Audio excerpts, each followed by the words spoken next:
links in the description. I'm going to read through the majority of the article, not quite everything. So if you're more than welcome to look through the article in your own good time to get further details. Trigger warning: this involves sexual abuse, a rape, and it's mainly a subject because it does involve a police officer from Baltimore, but also because of the sentencing is extremely weak. He's been found guilty. We'll have a look through the details, but he's been found guilty of rape, but he's been given a suspended sentence. On another charge, he's been given a 1-day jail sentence. 1 day. So that's the core aspect of the article, that it involves a cop, a rape, and virtually no jail time, a suspended sentence. Now, it is, I guess, somewhat controversial. The attorney argues that he's innocent, that there's a lot of evidence which would indicate that the rape was not a rape, that it was consensual. We don't know the full details of the court case, or certainly I don't. We're not aware, or certainly I'm not aware of those details. So we're not in a position to make a judgment, really. But let's have a look at the article. Baltimore cop convicted of raping a woman and assaulting another has an 11-year prison sentence suspended after the judge rules that there was no psychological damage to the victim. A Maryland police officer convicted of raping a woman after offering her a ride home from a bar and assaulting another woman will not have to serve any prison time after a lenient judge ruled the rape victim did not suffer any psychological injury. Baltimore County Circuit Judge Keith Truffer handed Anthony Westerman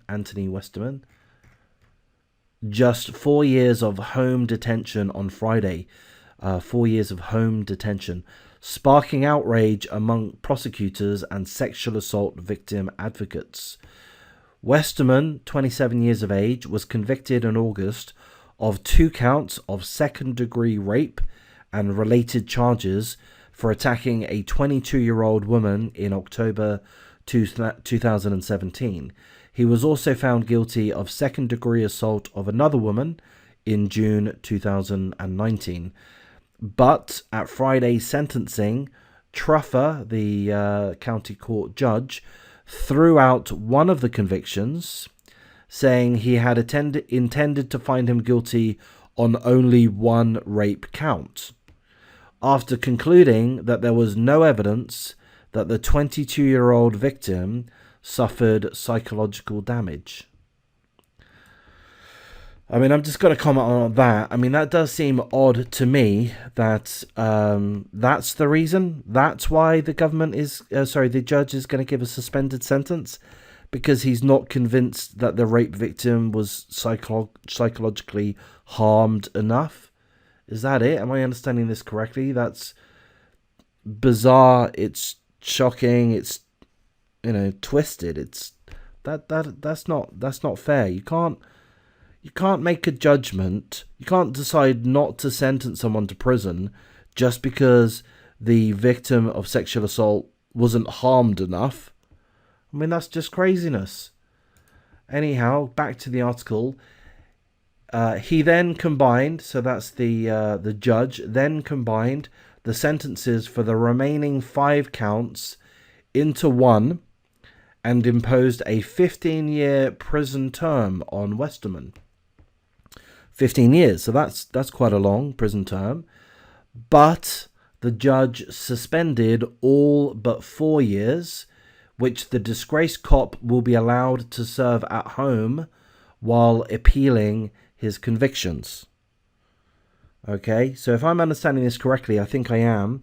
The judge has basically said, okay, look, you've got 5 counts. We're going to roll them up all into one. I don't know personally if that's a standard thing to do or not. I guess it is.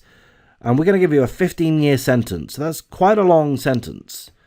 That's a good sentence. I think that would be a fair sentence. That would be justice. I guess you could even argue that that's harsh. I mean, it's a high sentence, 15 years, a prison term for 15 years. But then the judge goes and really throws that on its head by saying it's all suspended apart from 4 years. You will have to serve 4 years in prison.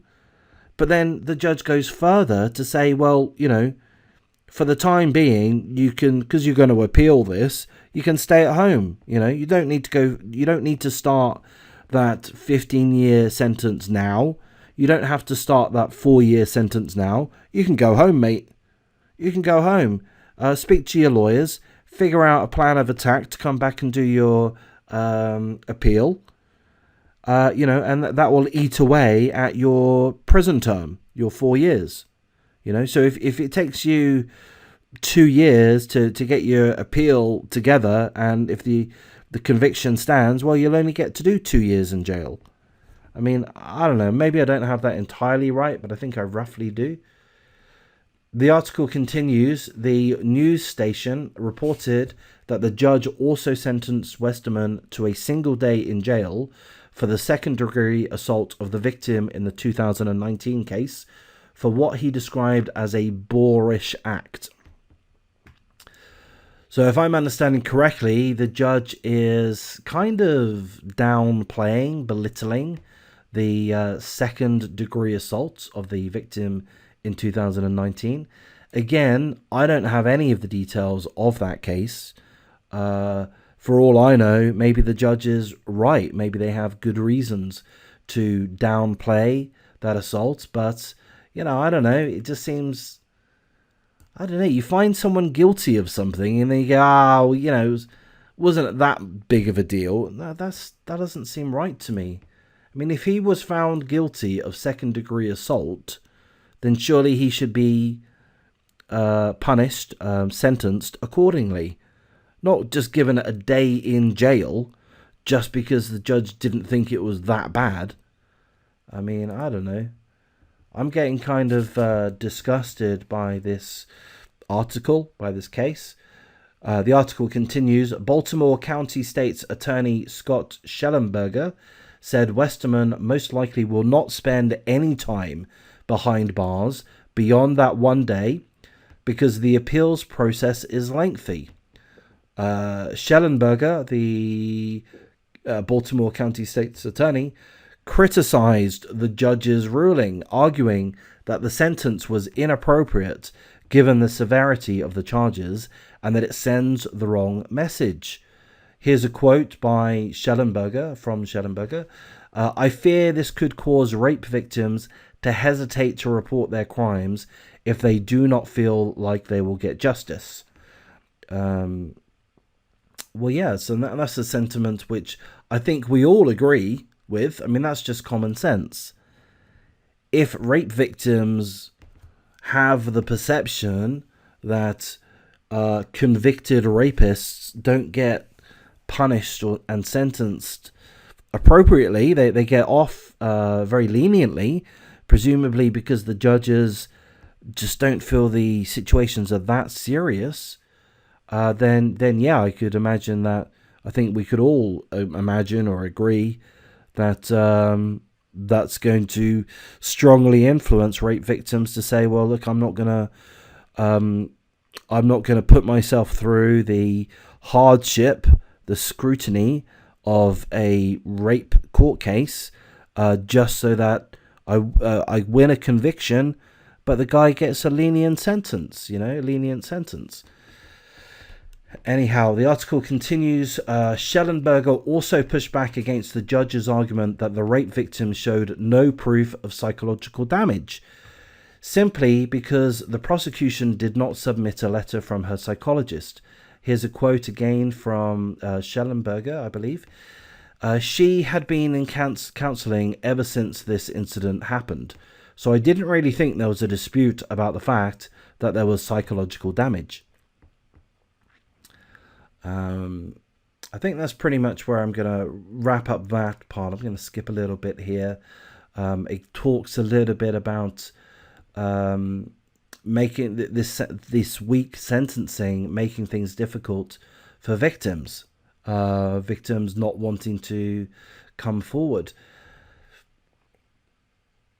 And let's have a look.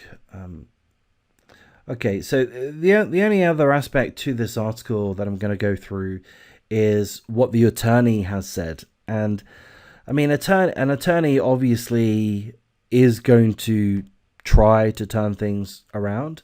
But here's what the article tells us about the attorney.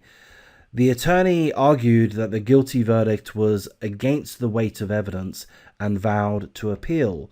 Here's a quote. "This was a he said, she said case in which everyone was intoxicated. The alleged victim waited over 2 years to report this to the police. The claim that she was unconscious is not true.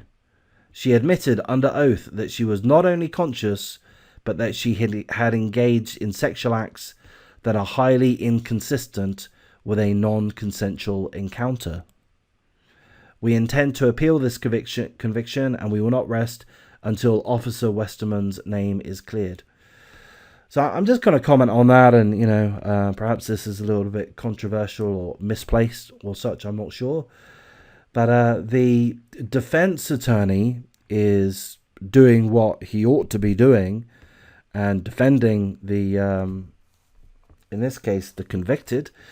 But he's saying this summary is not giving us any clear details, but he is suggesting that details and evidence did come out during the course of the court case, such that there is a grey area, such that there is doubt as to whether the act concerned was consensual or not. So I can't really pass too much judgment on the situation, really. I mean, if he genuinely is guilty of rape, and if that is clear cut, then absolutely it's inappropriate for the judge to provide such excessively lenient sentencing, in my opinion.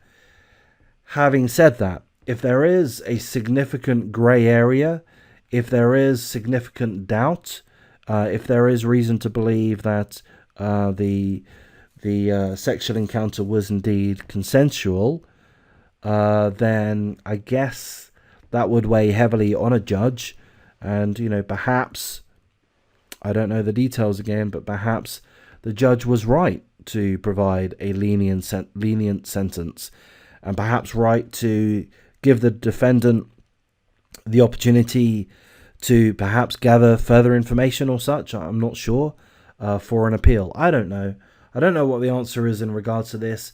On the surface, it seems like a case of disgustingly lenient sentencing, but I'm not privy to all of the details. Maybe if I were, my opinion would change drastically.